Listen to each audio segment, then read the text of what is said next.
Mais faites-le taire! Faites le taire avec Tom Villa qui nous a rejoint aujourd'hui. Tom, vous vouliez vous adresser à Renaud Levanquim, le producteur des Césars. Exactement, Renaud, vous êtes le producteur des Césars et je me suis abonné à Canal+ cette semaine pour la première fois de ma vie, spécialement pour voir les Césars. C'est en clair les Césars, Tom, c'est en clair. C'est en clair. Par rapport au service résiliation, il est joignable 7 sur 7 ou pas?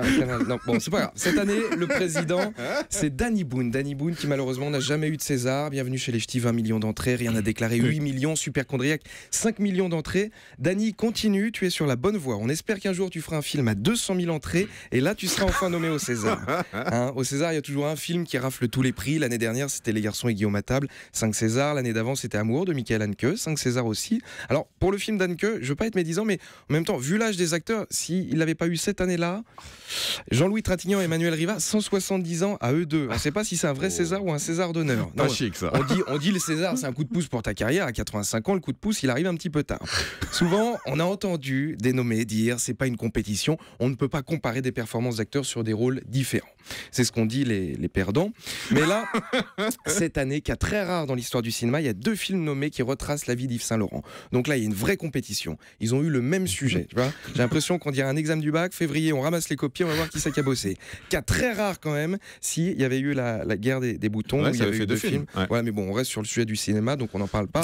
A priori, non mais c'est vrai, il y en a bien un des deux qui va avoir un prix. Yves Saint-Laurent, qui est quand même le plus grand créateur de costumes du monde. S'ils n'ont pas le César du meilleur costume, ça fout les boules. A priori, il n'y a pas eu de film sur Dior ou Armand Thierry. Je n'y connais pas rien en costume.